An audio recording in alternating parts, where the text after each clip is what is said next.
soit avec vous. Dans la première vidéo, nous avons vu l'importance de servir l'Éternel, les bienfaits que nous avons en servant ce grand Dieu.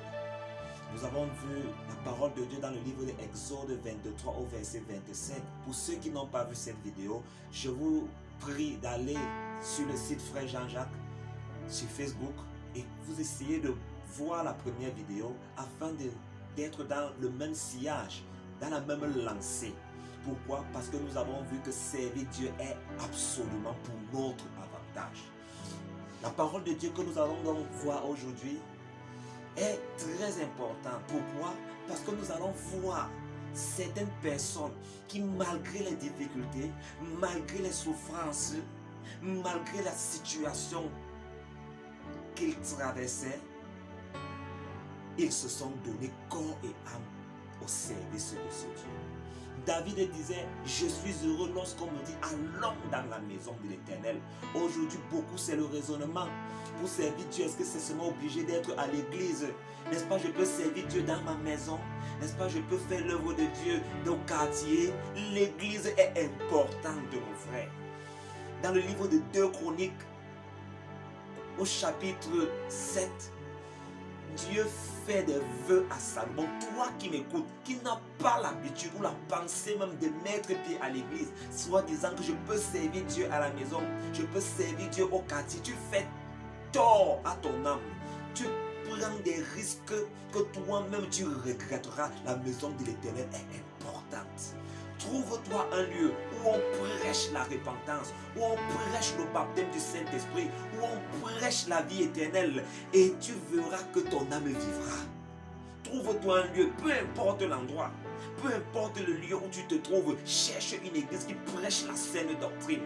Examine les Écritures et tu verras que Jésus lui-même, il parcourait des villes et des villages, prêchant la parole de Dieu, enseignant dans les synagogues. Jésus lui-même vivait une vie consacrée à Dieu dans les synagogues. Voilà pourquoi, malgré les biens de David, malgré ses richesses, ses nombreux biens, il pouvait dire, je suis heureux lorsqu'on me dit, allons dans la maison de l'Éternel. Et toi, tu veux dire quoi? Que tu peux servir Dieu dans la maison? Tu fais mal. Je veux qu'aujourd'hui, que cet esprit-là, qui veut te maintenir dans ta chambre, alors que les gens louent Dieu dans des assemblées, les gens louent Dieu dans des églises, les gens célèbrent ce Dieu, et cet esprit veut te faire clouer dans ta chambre, soit disant tu peux faire l'œuvre de Dieu, tu as les grâces que tu perds. Sache que tu as les grâces que tu perds.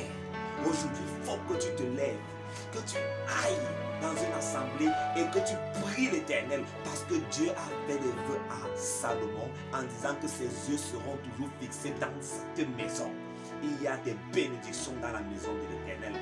Voilà pourquoi David pouvait être heureux malgré ses biens en disant que je suis heureux lorsqu'on me dit allons dans la maison de l'Éternel. Oui, David, le roi David, quelqu'un qui avait tous les biens, disait je suis heureux. Et toi, qu'est-ce que tu penses de ça?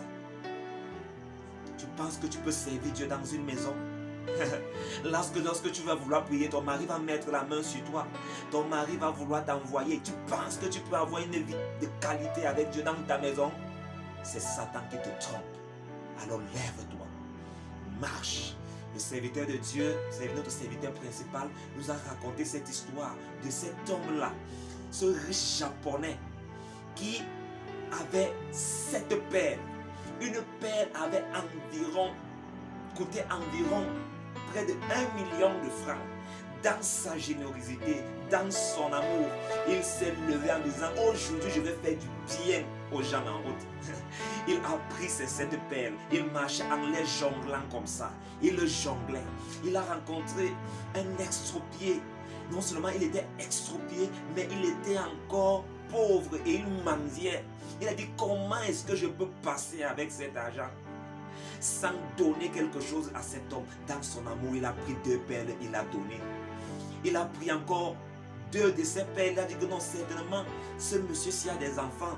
Et s'il mendie en route, certainement sa famille souffre. Il a encore pris 2 perles, il a donné. Ça faisait 4 perles, environ 4 millions de francs CFA. Il est resté en lui-même, il a dit que mais je peux encore prendre même ces 2 dernières perles-ci et lui donner pour que je reste au moins avec une, pour que j'aille peut-être trouver une autre personne et faire du bien à cette personne. Au moins, je suis sûr qu'à travers ces 6 perles, ce monsieur-ci et sa famille vivront dans l'abri. Il a pris 6 perles, il a donné à ce monsieur avec toute la joie. Ce monsieur qui n'avait rien, ce monsieur qui souffrait, qui n'avait que les 25 francs que les gens donnent en route, les 20 francs, les 10 francs qu'on lui remplit dans le panier, il s'est retrouvé avec 6 millions de francs CFA.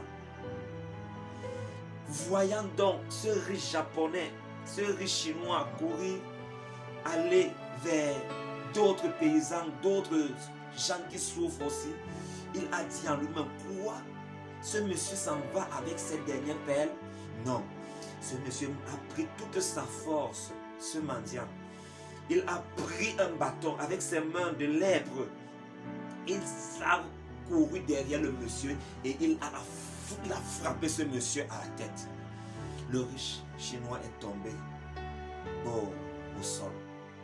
Quelle méchanceté! Quelqu'un t'a fait autant de bien. Tu n'avais rien.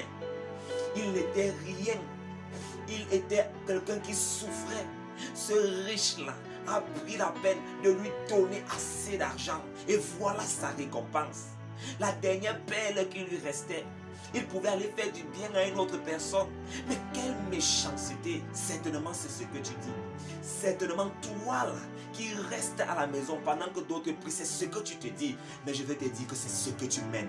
Tu es un méchant devant Dieu. Dieu a donné à l'homme 6 jours pour faire tout ce qu'il veut. Aller au travail, aller au champ, dormir avec son mari, faire tout ce qu'il veut. Et il a dit que le jour, le 7e jour, ce seul jour-là, c'est ce jour-là que moi, je dois être honoré. Mais c'est ce jour-là qu'on profite pour rester à la maison. C'est ce jour-là qu'on décide d'aller au 2-0. C'est ce jour-là qu'on décide de monter, d'aller vers des promenades inutiles. Ce seul jour que Dieu a dit que vous devez m'honorer. Que vous vous souviendrez du jour du Shabbat pour me sanctifier. Mais est-ce que c'est ce que tu fais? Il faut que cela change dans ta vie. Apprends à mettre tes pieds à l'église. Apprends à aller communier avec des frères. Il y a des situations que tu traverses dans ta maison, que tu te dis que le ciel est tombé sur toi, le ciel t'a abandonné, alors qu'au milieu de tes frères, tu verras des hommes qui ont bravé ces épreuves. Des hommes qui ont bravé ces épreuves parce que ils se sont attachés à l'Éternel et ils seront un témoignage pour toi. Au lieu de pleurer, au lieu de gémir, tu vas bénir l'Éternel en sachant que ces hommes-là, ils ont bravé l'épreuve que j'ai endurée dans ma maison. Est-ce que tu vas te lever aujourd'hui? Cherche-toi une église. Cherche-toi un lieu où on prêche la parole de Dieu. Si tu es aux environs de Yaoundé, on peut vous proposer des églises. Vous pouvez aller dans des églises où on prêche la parole de Dieu. Nous nous trouvons à Soa, il y a Emana, il y a Ekounou, il y a des sites où vous pouvez aller célébrer le Dieu d'Israël. Est-ce que tu vas faire cela? Je prie que oui. Je prie que tu sois intelligent. Je prie que cet esprit qui te maintient dans ta maison pendant que d'autres louent le Seigneur te libère au nom de Jésus-Christ. Que l'Éternel te donne de l'aimer et d'être toujours proche de lui dans tes prières, dans des supplications. Que le Seigneur te soutienne au nom de Jésus-Christ. Écoute ces paroles. Sois intelligent. Parce qu'il y a la distraction à la maison. Il y a des pensées mauvaises qui viennent à la maison. Il y a non seulement même le sommeil. Toi, lève-toi. Tu ne perds rien en servant l'Éternel. Au contraire, tu gagnes. Tu gagnes. Que le Seigneur te bénisse. Qu'il te soutienne au nom de Jésus-Christ.